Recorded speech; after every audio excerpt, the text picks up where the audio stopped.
Shalom, shalom, shalom, peuple de Dieu, je vous salue tous au nom de Jésus-Christ notre Seigneur. Nous passons des moments difficiles.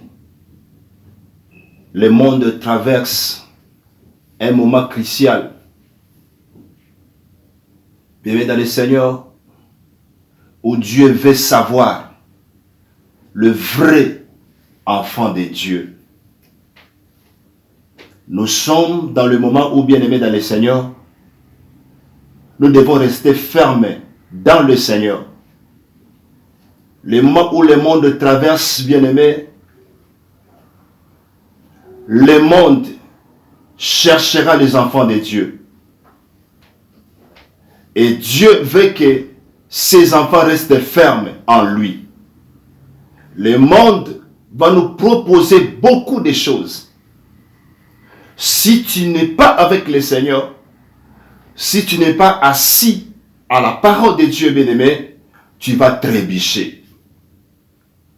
Je voulais inviter une personne à bien connaître la parole de Dieu. Parce qu'on ne peut pas servir le Seigneur sans bien connaître sa parole. Dieu et sa parole sont un. Comme j'ai souvent dit aux gens, les prophètes et sa prophétie doivent être un. Lorsque un prophète est différent de la parole qui sort de sa bouche, c'est l'hypocrisie. Mais le prophète doit être conforme à la parole qu'il déclare, doit être conforme à la parole de Christ qu'il prononce, doit être un modèle. Le moment où nous traversons, bien dans le Seigneur, nous devons connaître la parole de Dieu, avoir la connaissance de la parole de Dieu. Voilà pourquoi la parole de Dieu déclare « Mon peuple meurt parce qu'il lui manque la connaissance ». La connaissance dont la Bible parle, ce n'est pas la connaissance des Écritures, mais on nous parle de la révélation. La connaissance, c'est la révélation. Mon peuple meurt parce qu'il manque la révélation de la parole. Nous devons avoir la révélation de la parole. Comprendre le sens de la parole de Dieu.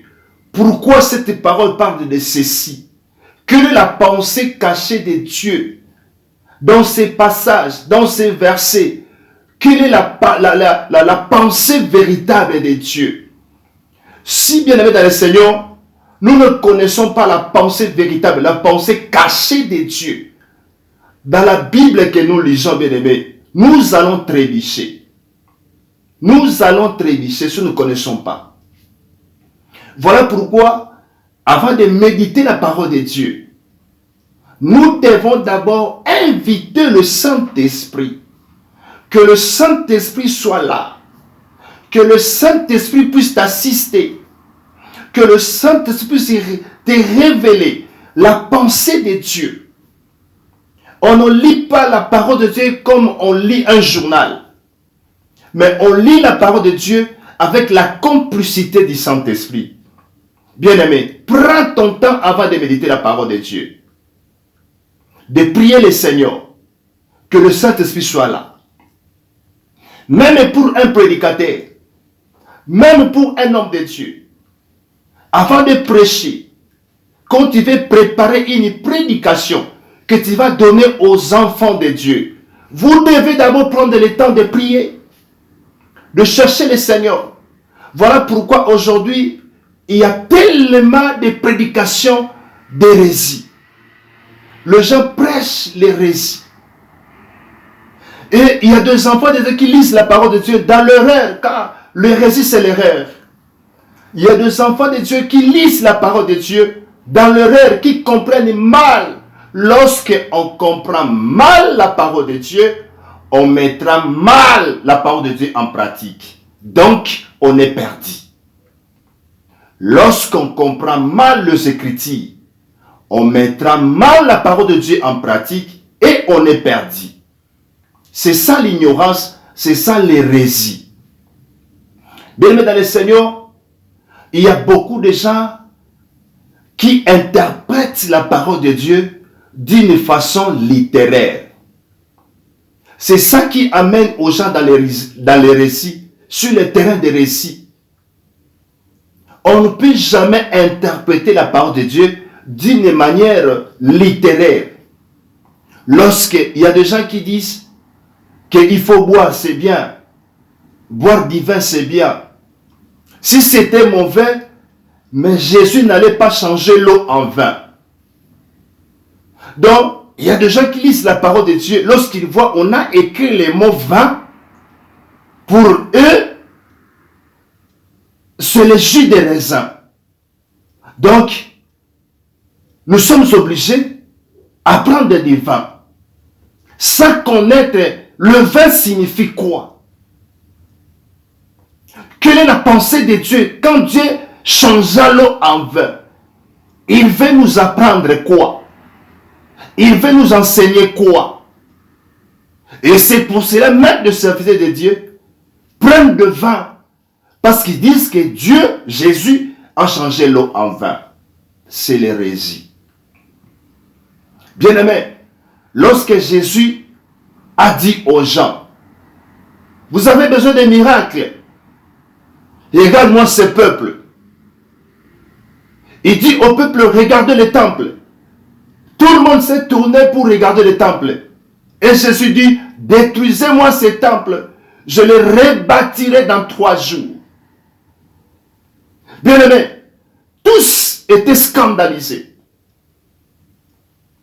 Gloire soit rendue à Dieu parce que lorsque les disciples ont reçu le Saint-Esprit, nous ont donné l'explication de ce passage. Si les disciples n'avaient pas expliqué cela, mais aujourd'hui, les gens allaient interpréter cela mal. Or, lorsqu'on lit la parole de Dieu, on voit le mot temple signifie le corps. Christ parlait de son corps.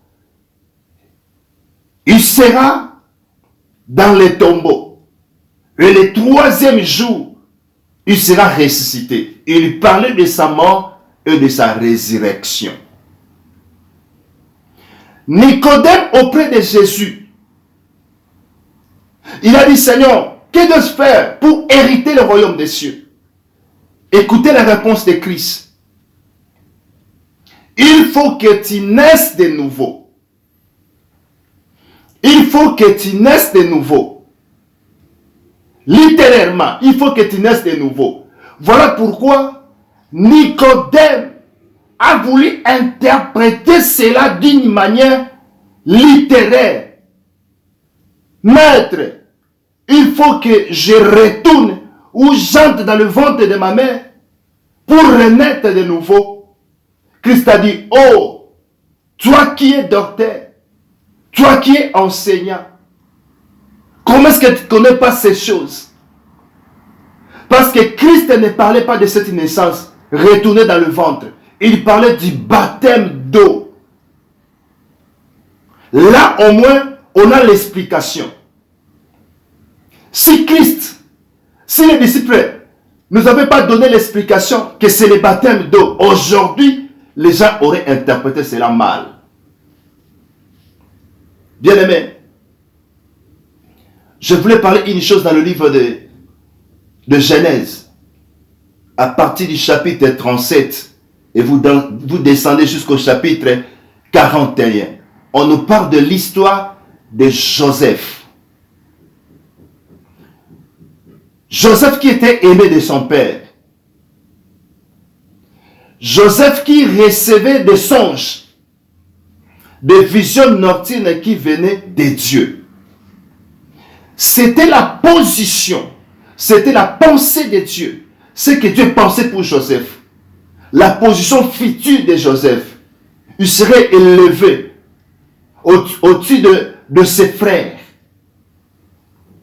Bien-aimés dans le Seigneur, à cause de ces songes, ses frères avaient compris que notre frère sera élevé au-dessus de nous.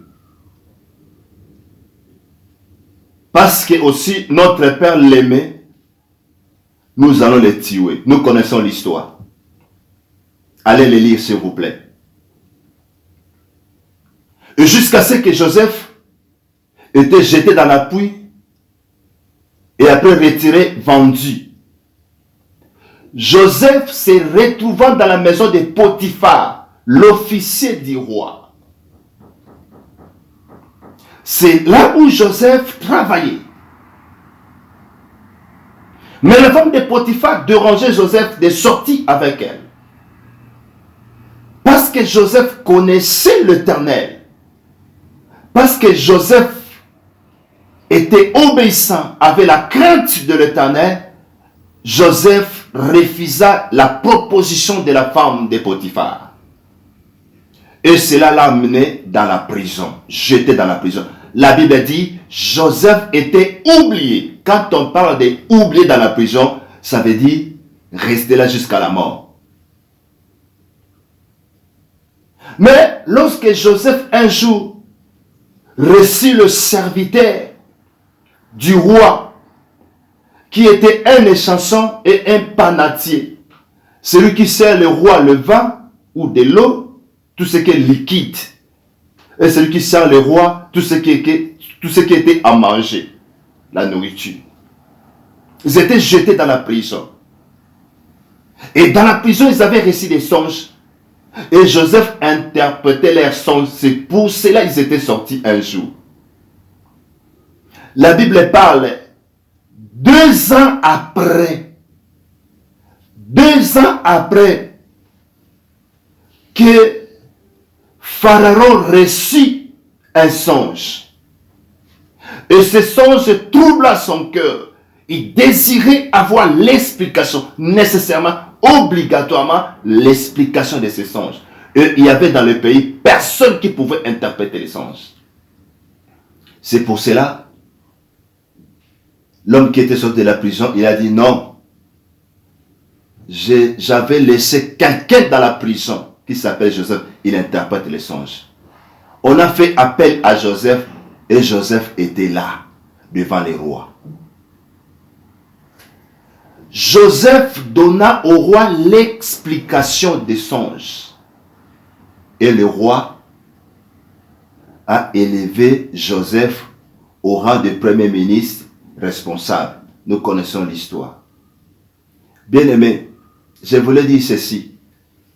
Beaucoup de gens qui lisent la parole de Dieu et qui interprètent que oui, Joseph était élevé au rang de premier ministre parce qu'il avait interprété les songes. C'est une hérésie, c'est une erreur lorsqu'on interprète la parole de Dieu d'une manière littéraire. Joseph était élevé parce qu'ils avaient interprété les songes du roi. C'est faux. Joseph n'était pas élevé parce qu'ils avaient interprété les songes. Mais Joseph a été élevé parce que Dieu lui avait promis. Dieu lui avait montré dans des songes qu'il sera élevé. Et ce songe s'est accompli en Égypte.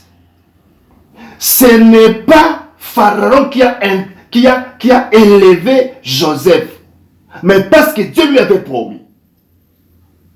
Quand on interprète mal la parole de Dieu, on est dans l'hérésie. Il n'était pas élevé parce qu'il avait interprété les songes, mais il était élevé parce que Dieu lui avait dit. N'est-ce pas? Il avait reçu des songes. Les étoiles, la lune, le soleil se prosternaient devant lui. Il parle de quoi? De son père, de sa mère et ses frères. La promesse était là, mais la promesse est accomplie. Bien-aimé, interpréter les songes, c'était que la voix. C'était que les passages. La voie où Dieu a voulu accomplir la promesse faite à Joseph. C'était la voie.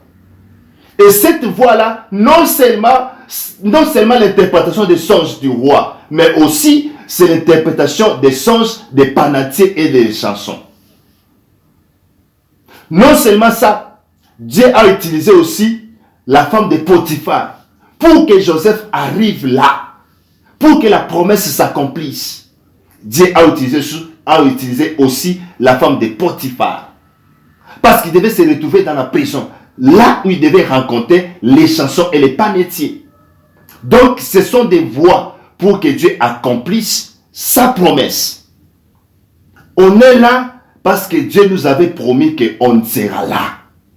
Si quelqu'un nous a aidés, si quelqu'un nous a appuyés, si quelqu'un nous a secourus, ce n'est que des voies que Dieu a utilisées. Mais je suis là parce que Dieu m'avait promis, parce que Dieu a voulu que je sois là. Voilà ce que nous voulons vous exhorter. Nous devons bien lire la parole de Dieu. Lorsqu'on lit mal, on prêchera aussi mal la parole de Dieu. Voilà pourquoi on a besoin du Saint-Esprit. Dans toutes choses, on a besoin du Saint-Esprit. Priez, demandez le Saint-Esprit de t'aider à bien lire la parole de Dieu. Bien, mais je vais prier. Seigneur, je bénis tout celui qui a écouté cette exhortation. Éternel, est-ce que le Saint-Esprit de Dieu repose, Seigneur, sur tout celui qui a reçu cette parole. Avant de faire toutes choses, de lire ta parole de Dieu, de méditer ta parole de Dieu, avant de prêcher, d'enseigner, d'exhorter, Seigneur, nous avons besoin du Saint-Esprit, car c'est lui l'aide parfait, qu'il est là pour nous aider à bien comprendre ta pensée. Sans le Saint-Esprit, nous ne pouvons rien. Sans le Saint-Esprit, Seigneur, nous serons dans l'hérésie, dans l'erreur. Nous allons tordre l'essence de ta parole. Aide-nous, Seigneur. Je bénis ton peuple. Que ton nom soit béni au nom de Jésus. Amen. Soyez tous bénis.